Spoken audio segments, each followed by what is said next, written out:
आंखों में अरमान लिया, मंजिल को जब अपना मान लिया, फिर मुश्किल क्या आसान क्या, जब ठान लिया तो ठान लिया। नमस्कार, मैं हूँ गुरु नितेश और आज हम लोग 66 से 13 नंबर क्वेश्चन जो इसका लाइन ग्राफ का क्वेश्चन था उसको सॉल्व करने जा रहे हैं। आज हमने शायरी से शुरुआत की, चूँकि बीपीएससी का रिजल्ट आया है और कट ऑफ बहुत हाई गया है, तो बहुत सारे लोग अंतर्द्वंद में फंसे हुए हैं, लेकिन अंतर्द्वंद में फंसने की ज़रूरत नहीं है। जो है सिस्टम सबके लिए है। ठीक है, चूक हो गई एक बार, लेकिन अगले बार नहीं होगी। दृढ़ निश्चय और संकल्प के साथ लगे रहिए जिनका भी सिलेक्शन हुआ है, और मेंस की तैयारी में लगे, बाकी जो है वो होता रहेगा। क्वेश्चन दिया हुआ है कि निम्नलिखित रैखिक ग्राफ दो कंपनियां एक्स और वाई 1996 से 2001 के वर्षों के दौरान अर्जित किए गए प्रतिशत लाभ को प्रदर्शित करता है। ग्राफ का अध्ययन करके इस पर आधारित प्रश्नों के उत्तर दीजिए। साथ ही साथ यह भी दिया हुआ है कि प्रतिशत लाभ बराबर आय माइनस व्यय अपन व्यय गुना 100% होता है। यह दो कंपनी एक्स और वाई के लाभों का प्रतिशत दिया हुआ है। पहला क्वेश्चन कहता है कि यदि वर्ष 1997 में वाई कंपनी का व्यय 220 करोड़ था तो वर्ष 1997 में आय कितनी थी। बहुत ही आसान क्वेश्चन है, आसान क्वेश्चन है। अब हमको लोग को देखना है कि 1997 में कंपनी वाई का लाभ का प्रतिशत कितना था। तो 1997 ये है और कंपनी वाई ये है, तो इसके लाभ का प्रतिशत है 35%।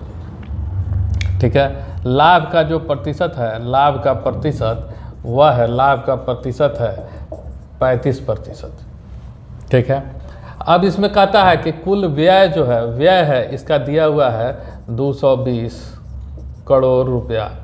220 करोड़ रुपया दिया हुआ है। फार्मूला दिया हुआ है प्रतिशत लाभ बराबर आय माइनस व्यय अपॉन व्यय गुना 100%।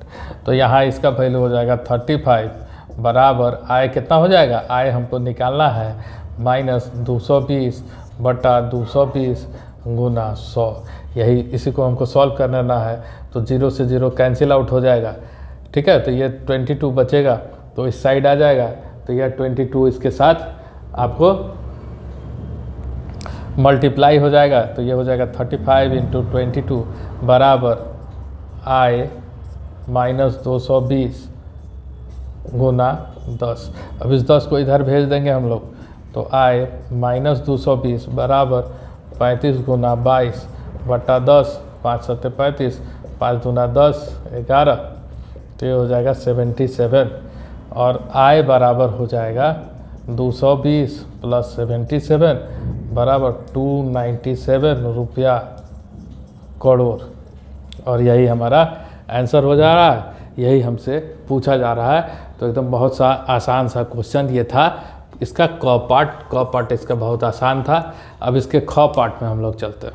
यदि वर्ष 1997 में दोनों कंपनियों की आय बराबर थी दोनों कंपनी का, तो मान लीजिए x बराबर y बराबर z, हम मान लिया है ना। इसको स्टेटमेंट में लिख देना है कि माना कि कंपनी का आय, x कंपनी का आय बराबर y कंपनी का आय बराबर z, यह प्रश्न से मान लेना है। और x का लाभ कितना है, x का लाभ कब 1997 में, तो यहाँ आएंगे 1997 में x किसको दिखाता है, डॉट वाला लाइन दिखाता है 45%।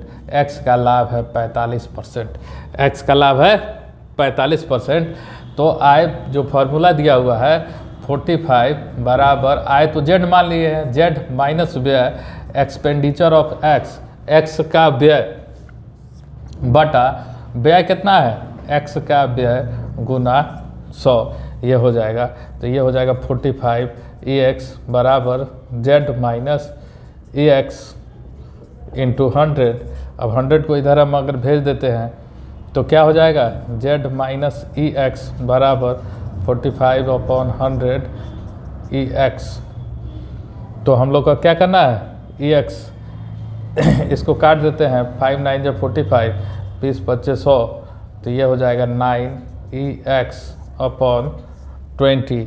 तो Z बराबर हो जाएगा 9EX प्लस अपॉन 20 प्लस ई एक्स मतलब 29 एक्सपेंडिचर ऑफ एक्स अपॉन 20, ये जेड का वैल्यू आपको आ जाएगा। जेड का वैल्यू आ जाएगा आपको इतना। अब जेड का वैल्यू आ गया तो ई एक्स का वैल्यू निकाल लेते हैं, क्योंकि हमको व्यय का अनुपात निकालना है। तो ई एक्स का वैल्यू निकालने के लिए कुछ नहीं करना है, expenditure of x cross multiplication हो जाएगा, तो 20z अपॉन 29, ये इसका उल्टा हो जाएगा, बराबर के इधर जाएगा तो ये इसका उल्टा हो जाएगा। ठीक है, इसी तरह से हम वाई कंपनी के लिए भी निकाल देंगे। तो वाई कंपनी के लिए अब अगर करें, वाई कंपनी के लिए लाभ कितना होगा? वाई कंपनी के लिए लाभ है 35%। सेम स्टेटमेंट में डाल देंगे, यहाँ पे डालेंगे केवल 35, सेम चीज़ हो जाएगा, सब कुछ एकदम एक समान चलेगा। ये हो जाएगा 35। अब यहाँ से हम लोग जो कैंसिल आउट किए हैं, हमको आ गया है एक्सपेंडिचर ऑफ एक्स बराबर 20z अपॉन 29। ठीक है, तो यहाँ पे हम लोग जो कर देंगे 35 एक्सपेंडिचर ऑफ एक्स बराबर जेड माइनस ई एक्स इंटू 100, तो फिर वही काम करेंगे 35 ई एक्स अपॉन 100 बराबर जेड माइनस, यहाँ ई एक्स नहीं ई वाई होगा, एक्सपेंडिचर ऑफ वाई अब निकालना है ई वाई।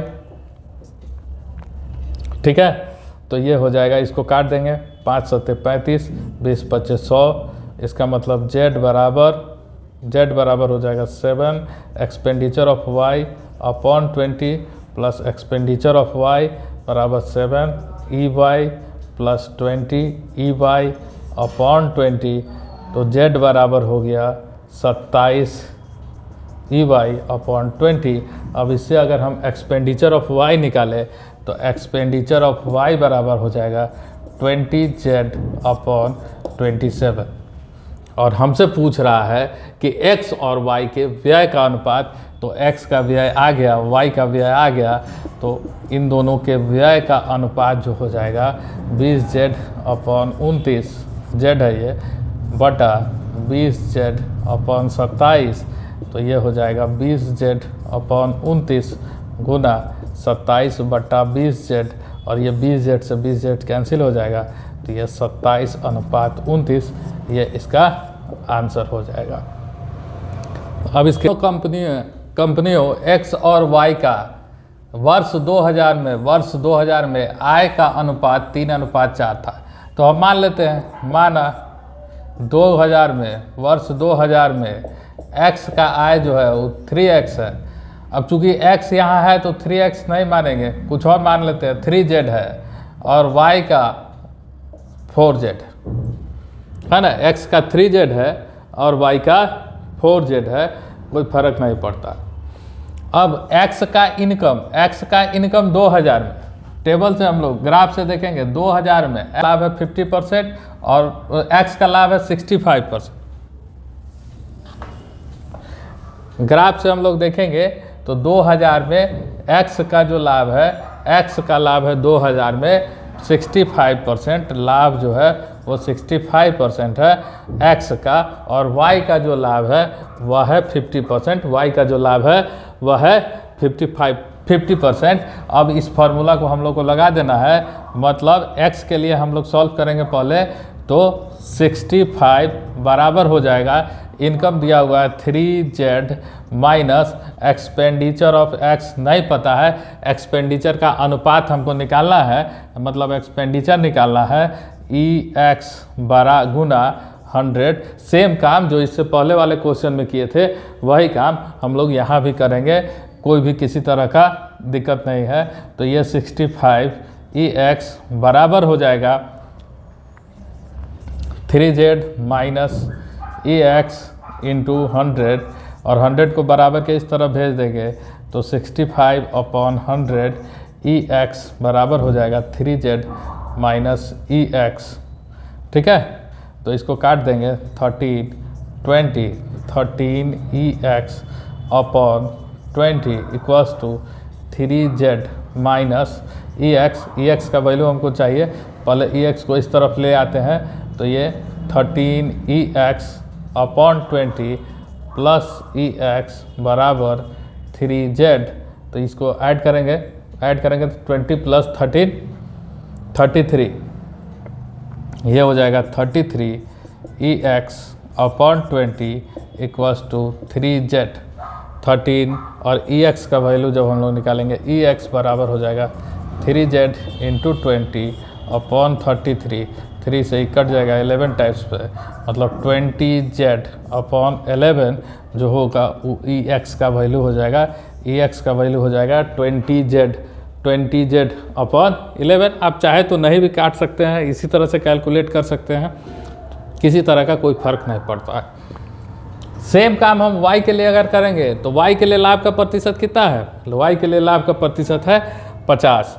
तो इसका मतलब यहाँ जो हो जाएगा y के लिए लाभ का प्रतिशत अगर 50 है तो यहाँ जो हो जाएगा 50 इक्वल्स टू हो जाएगा, यहाँ इनकम इसका 4Z है तो 4Z minus EY upon EY into 100, तो ये हो जाएगा ये हो जाएगा 50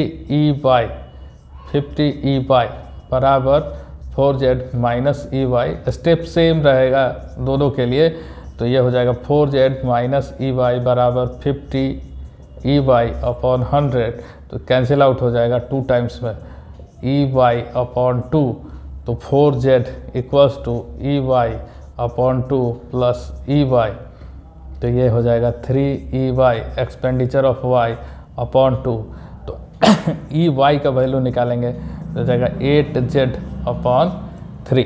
अब आपसे पूछ रहा है इनके व्यय का अनुपात क्या होगा, तो व्यय EX का वैल्यू आ गया 20Z अपॉन 11 और EY का अनुपात हो गया 8Z अपॉन 3, तो अभिष्ट अनुपात बराबर हो जाएगा 20Z upon 11 upon 8Z upon 3, तो यह हो जाएगा 20Z upon 11 into 3 upon 8Z, Z से Z कैंसिल हो गया 4 से 5 टाइम्स में, 4 से 2 टाइम्स में, इसका मतलब 15:22, ये जो होगा ये इसका अनुपात हो जाएगा और यही आपको निकालना था। चलिए अगला क्वेश्चन हम लोग देखते हैं। तो हमारा सॉल्यूशन समझ में आ रहा है तो हमारे चैनल को सब्सक्राइब कीजिए, लाइक कीजिए और कमेंट करके बताइए कि आपको हमारा सॉल्यूशन कैसा लग रहा है। अगला क्वेश्चन है कहता है वर्ष 1996 में X तथा Y दोनों कंपनियों का व्यय बराबर था। क्या करेंगे, मान लेंगे दोनों का व्यय X बराबर Y बराबर Z, जैसा कि पहले भी माने थे, मान लिया, ठीक है। कहीं एक जगह लिखना है, इधर माना लिखे या इधर माना लिखे, कोई फर्क नहीं पड़ता है। कहता दोनों कंपनियों का कुल आय वर्ष 1996 में 342 करोड़ था। तो वर्ष 1996 में दोनों कंपनी का आय X और Y दोनों का कंपनी का आय 396 करोड़ था, 396 करोड़। मान लीजिए X का आय अगर 1 करोड़ था तो Y का आय की बात कर रहे हैं, व्यय बराबर था, उसको Z हम पहले मान चुके हैं, आय बराबर हो जाएगा 396 माइनस 1 करोड़। रुपया में दिया हुआ है इतना करोड़ रुपया, ठीक है। फिर भी कुछ नहीं करना है, फिर से हमको इसी फार्मूला पे आ जाना है और इसी फार्मूला को यूज करके हमारा क्वेश्चन मिल जाएगा। X के लिए क्या हो जाएगा, लाभ 1996 में X के लिए लाभ कितना है 40% और Y के लिए लाभ कितना है 45%। तो 40 बराबर आय X के लिए कितना माने हैं हम 1 करोड़ रुपया, तो A माइनस व्यय कितना माने हैं Z अपॉन Z इंटू 100। बस इसी को सॉल्व हम लोग कर लेंगे। इसको अगर सॉल्व कर लेंगे तो 40Z इक्वल्स टू हो जाएगा A माइनस Z इंटू 100, ठीक है। तो 40Z equals to A minus Z और इस 100 को इधर वो भेज देते हैं तो अपॉन 100, तो A बराबर हो जाएगा 140Z अपॉन 100, 140Z अपॉन 100। और Z का वैल्यू अगर हमको चाहिए, हमको व्यय निकालना है, तो Z बराबर हो जाएगा 100A अपॉन 140, 100A अपॉन 140। ये हमारा एक व्यय आ गया एक इक्वेशन से X से। अब अगर हम Y से बात करें कि y से हमारे पास क्या आता है, तो फिर से हम वही फार्मूला यूज करेंगे। हम दोनों का व्यय z मान लिए हैं, a का आय a मान लिए हैं, b का आय 342 माइनस a आ गया है। तो फिर से y के लिए हम इसी फार्मूला में डाल देंगे। परसेंट प्रॉफिट 45 है, तो 45 बराबर a का आय 342 माइनस a माइनस z व्यय है अपॉन z इंटू 100। इसी को हम लोग फिर से सॉल्व कर लेंगे। 45z upon 100 equals to 342 minus a minus z। 342 100 बराबर के इस तरफ चला गया तो कोई फर्क नहीं पड़ता है, ठीक है। इसको हम लोग ब्रैकेट में भी लिख सकते हैं, कोई दिक्कत नहीं है, ब्रैकेट में लिख लेते हैं। चलिए ठीक है, तो इससे z का वैल्यू क्या आ जाएगा z का वैल्यू, z को पहले इधर भेज दीजिएगा तो ये हो जाएगा 145z अपॉन 100। चूँकि इससे पहले भी हम z का वैल्यू निकाले थे और दोनों को इक्वल करेंगे। दो वेरिएबल है तो दो इक्वेशन चाहिए, दोनों इक्वेशन आने के बाद उसको इक्वल कर देने से आंसर आ जाता है। तो ये हो जाएगा 342 माइनस a, तो z बराबर हो जाएगा 342 माइनस a इंटू 100 अपॉन 145। देखिए यहाँ भी व्यय z आया, यहाँ भी व्यय z आया, शुरू में भी व्यय, दोनों कंपनियों का व्यय हम लोग z माने थे। इसका मतलब ये दोनों आपस में बराबर होगा। इसका मतलब 100a अपॉन 140 बराबर हो जाएगा 342 माइनस a अपॉन 145 इंटू 100। अब ये दोनों 100 है तो ये तो कैंसिल हो जाएगा, 100 है, ये कैंसिल हो जाएगा। चले आगे हम लोग बनाते हैं। 145a बराबर थी, इसको 140 को यहीं रखते हैं, बराबर 342 माइनस a काट देते हैं, इसको 5 से कट जाएगा, है ना। 5 से काट देते हैं, 5 दूना 10, 5 9 45, 5 दूना 10, 5 8 40। तो ये हो जाएगा 29a बराबर 342 इंटू 28 माइनस 28a। अब इस 28a को इधर भेज देते हैं, 28a को इधर भेज देंगे तो 29a प्लस 28a, इधर माइनस था तो बराबर के इधर आएगा तो प्लस हो जाएगा, बराबर 342 इंटू 28।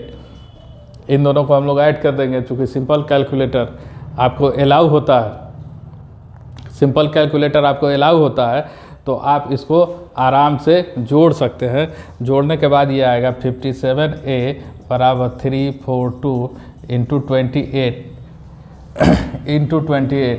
अब इसको जब हम लोग सॉल्व करेंगे a बराबर हो जाएगा 342 इंटू 28 अपॉन 57 से ये कैंसिल आउट हो जाएगा 6 टाइम में, 6 टाइम में ये कैंसिल आउट हो जाएगा। तो a बराबर आ जाएगा 6 इंटू 28। और इसको जब गुना कर देंगे, आपको कैलकुलेटर से इसको गुना कर देना है, तो कैलकुलेटर से गुना कर दीजिएगा तो क्या आ जाएगा, 8 छक 48, 6 दूना 12, 12 4 16, 168 करोड़ रुपया इसका वैल्यू आ जाएगा, 168 करोड़ रुपया।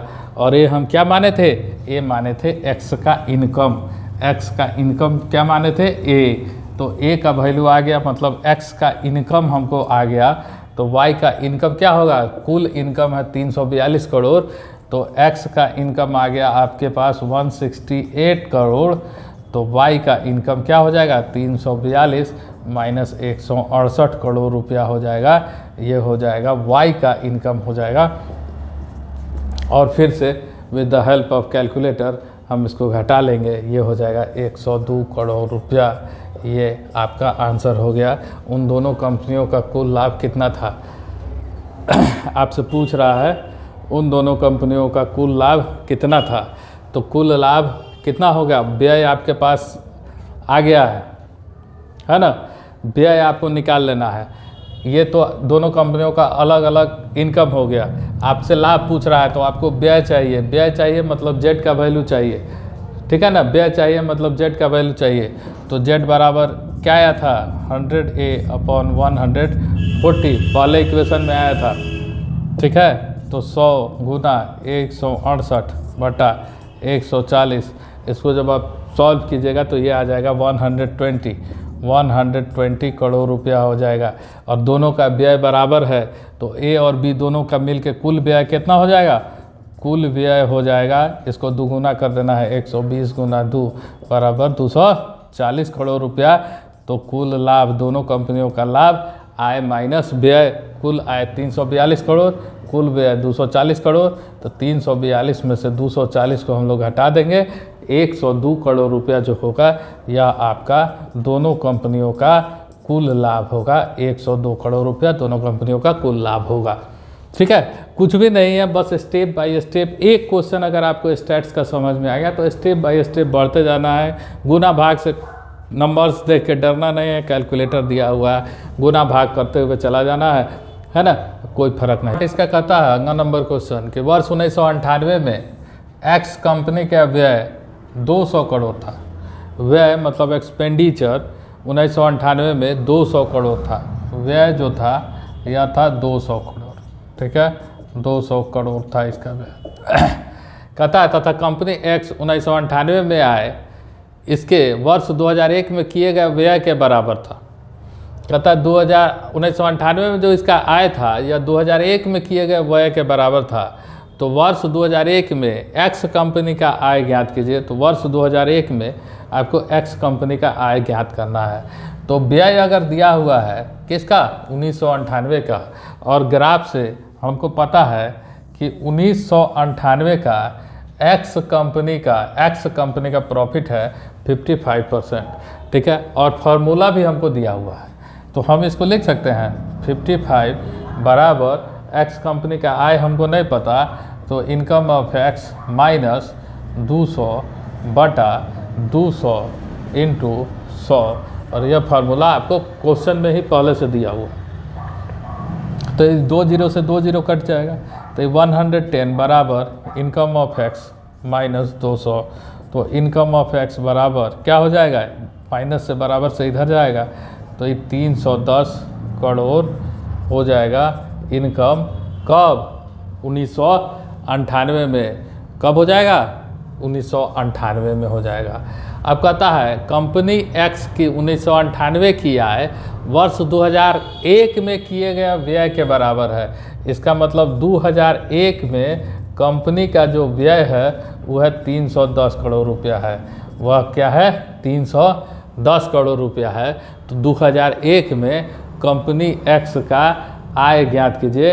तो 2001 में कंपनी एक्स का आपको आय ज्ञात कर देना है। तो कंपनी एक्स का आय कितना हो जाएगा, फिर से वही फार्मूला लगा देंगे। लाभ 2001 के लिए, 2001 में एक्स का लाभ 50% है। 2001 में ग्राफ की मदद से एक्स का लाभ कितना है, 50% है। तो 50 बराबर हो जाएगा income of x minus 310 upon 310 into 100। 1 zero से 1 जीरो कट जाएगा, 1 जीरो से 1 जीरो ये भी कट जाएगा। आपको काटना कूटना नहीं है, आप सबको एक तरफ ले जाकर डायरेक्ट कैलकुलेटर से कर लीजिएगा, किसी तरह का कोई फर्क नहीं पड़ता है। इसका वैल्यू हो जाएगा 155 बराबर इनकम ऑफ एक्स माइनस 310। तो इसका मतलब इनकम ऑफ एक्स बराबर 155 प्लस 310 बराबर हो जाएगा 465 करोड़ रुपया। ये हो जाएगा 465 करोड़ रुपया। तो 13 नंबर क्वेश्चन में जो पांचों पार्ट था उसको हमने सॉल्व कर दिया। कमेंट करके ज़रूर बताएं आपको हमारा सॉल्यूशन कैसा लगा।